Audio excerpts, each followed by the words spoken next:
नमस्कार फ्रेंड्स, रोज वॉइस में आपका स्वागत है। आज का कहानी का शीर्षक है गाना गाने वाले हड्डी की कहानी।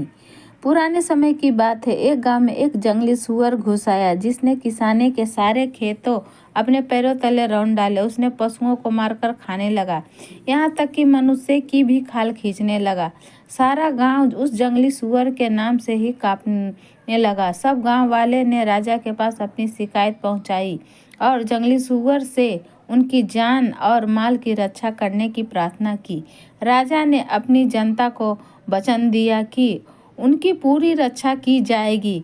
उसने घोषणा करवा दी कि जो व्यक्ति इस जंगली सुअर को मार डालेगा उसे बहुत सारे इनाम दिए जाएंगे।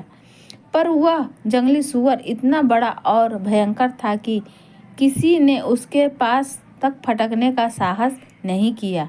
थोड़े से इनाम के लिए कोई भी अपनी जान गंवाने के लिए तैयार नहीं था। राजा को इस घोषणा से कोई सफलता नहीं मिली। इधर जंगली सुअर सब लोगों के लिए एक बहुत बड़ा खतरा बनता जा रहा था। अतः राजा ने घोषणा की कि जो भी साहसी युवक इस जंगली सुअर को मारेगा वह उससे अपनी बेटी की शादी कर देगा और उस साहसी व्यक्ति को बहुत सारा धन इनाम में देंगे। उसी गांव में एक बहुत ही गरीब किसान के दो बेटे थे। जब उन्होंने राजा की इस घोषणा को सुना तो दोनों ही उस जंगली सुअर को मारने के लिए तैयार हो गए। दोनों ही अपनी गरीबी से तंग आ चुके थे। बड़ा भाई बहुत ही धैर्य और चालाक था तथा उसे अपनी ताकत पर बड़ा घमंड था। उसने सोचा कि अगर मरना ही है तो क्यों न अपनी बुद्धिमानी और चालाकी का परिचय देकर मरे। क्यों वे इस गरीबी में तिल तिल कर मरे। पर छोटा भाई बड़ा ही मासूम और भोला था। उसने भी सोचा कि भूखे से मरने से तो अच्छा है कि दूसरों के लिए कुछ भलाई का काम करते करते मरे।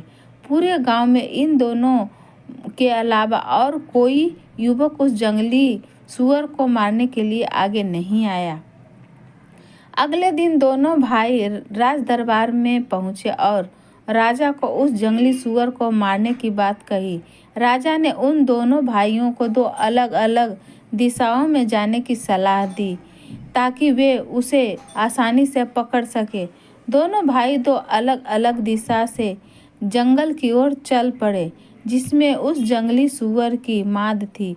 अगली सुबह जब छोटा भाई एक ओर से उस जंगल में घुसा तो उसे एक बौना आदमी मिला। उसके हाथ में काले रंग का एक भाला था।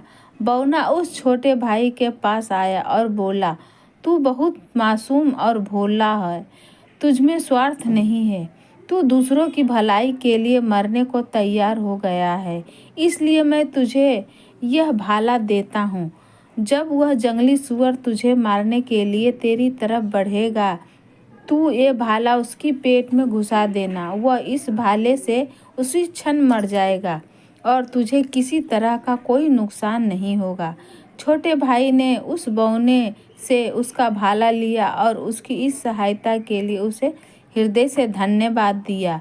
फिर उसने वह भाला अपने कंधे पर रखा और निडर होकर जंगल की ओर चल दिया। काफी दूर चलने पर उसे वह भयंकर जानवर दिखाई पड़ा। उस जंगली सुअर ने उस लड़के को अपनी ओर आते हुए जैसे ही देखा वह उसकी ओर तेजी से झपटा। छोटे भाई ने तत्काल वह भाला उसके पेट में घोंप दिया। भाला के घुसते ही उस सुअर ने प्राण निकल गए। छोटे भाई ने उस बौने को मन ही मन धन्यवाद दिया और उस जंगली सुअर को कंधे पर डालकर घर की ओर चल दिया, क्योंकि उस राजा के सामने पेश करना था। जब वह जंगल की दूसरी दिशा की ओर पहुंचा उसके सामने वहां एक घर देखा जहां पर लोग शराब पीकर नाच रहे थे और वही लोग की भीड़ में उसने अपने बड़े भाई को भी देखा जो जंगली सुअर के डर के मारे शराब पीकर अपना साहस बढ़ा रहा था। जब उसने अपने छोटे भाई को मरे हुए सुअर के साथ देखा तो उसका हृदय द्वेष से भर गया। उस चालाक और घमंडी भाई को यह बहुत बुरा लगा कि उसका मूर्ख भाई उस सूअर को मारकर राजा की खूबसूरत लड़की से शादी करे और बहुत सारा धन पाकर ऐश की जिंदगी बिताए।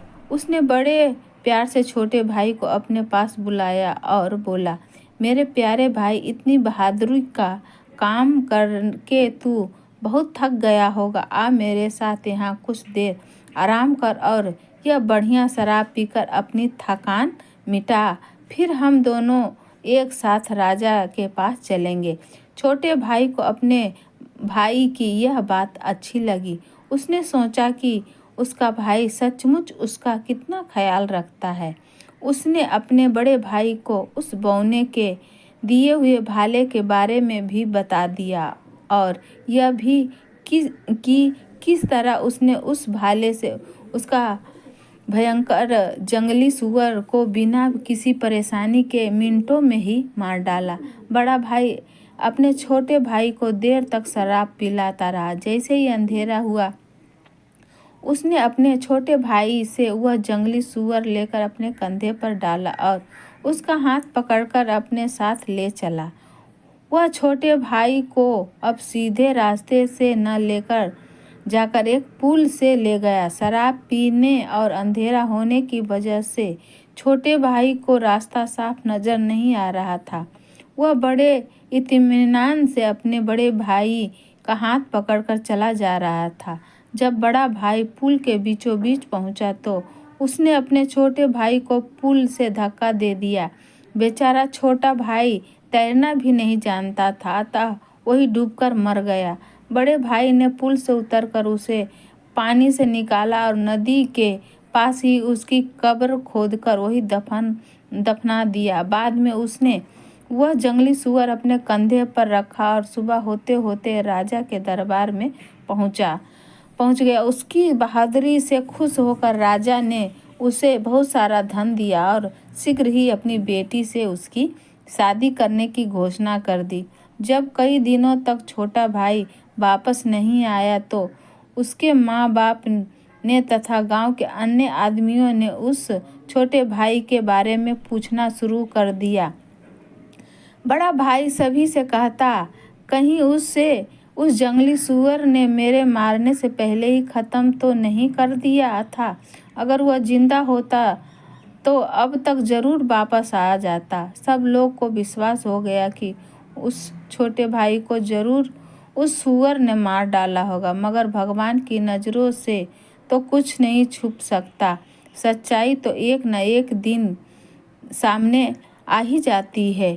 कुछ समय बाद एक गड़रिया अपनी भेड़ों को उस पुल के पास चरा रहा था। तभी उसे वहाँ बर्फ की तरह सफ़ेद एक हड्डी दिखाई दी। उसने सोचा कि वह इस हड्डी से एक अच्छी सी बांसुरी बना सकता है। चूँकि उसे बांसुरी बजाने का बहुत शौक था, उसने वह हड्डी उठा ली और उसमें चाकू से छेद करने लगा। उसी समय वह हड्डी गाना गाने लगी, ओ प्यारे गडरिया, तू मेरे पास आ, मेरी हड्डी को बजा। मेरे भाई ने मुझे मारा, इस पुल से नीचे ढकेला, उस जंगली सूअर के लिए, उस राजा की बेटी के लिए। गडरिये ने जब यह गाना सुना तो उसने गांव में जाकर यह बात गांव वालों को बताई। तब गांव वाले को बड़े भाई पर शक हुआ। शायद इसने ईर्ष्या के कारण अपने छोटे भाई को मार डाला। गडरिये ने सोचा कि अगर मैं ऐसी बांसुरी राजा को भेंट करूं जो खुद ब खुद गाने लगती है तो राजा मुझे बहुत इनाम देगा। ऐसा सोचकर वह उस बांसुरी को लेकर राजा के दरबार में उपस्थित हुआ और सबके सामने अपनी बांसुरी को गाना गाने को कहा। बांसुरी ने अपना वही गाना गाना शुरू कर दिया। जब राजा ने यह गाना सुना तो उसे महसूस हुआ कि बड़े भाई ने जरूर धन और पत्नी के लालच में अपने छोटे भाई की हत्या की होगी। राजा ने अपने लोगों को पुल के नीचे खुदाई करने पर लगा दिया और उन्होंने जल्दी ही कंकाल को निकाल लिया। दुष्ट भाइयों ने अपना अपराध कबूल कर लिया और उन्हें पानी में फेंक दिया गया। मारे गए भाई की हड्डियां को गिरजाघर में एक खूबसूरत कब्र में दफना दिया गया। फ्रेंड्स, ऐसी कहानी सुनने के लिए चैनल से बने रहें। इस वीडियो को लाइक करें, शेयर करें।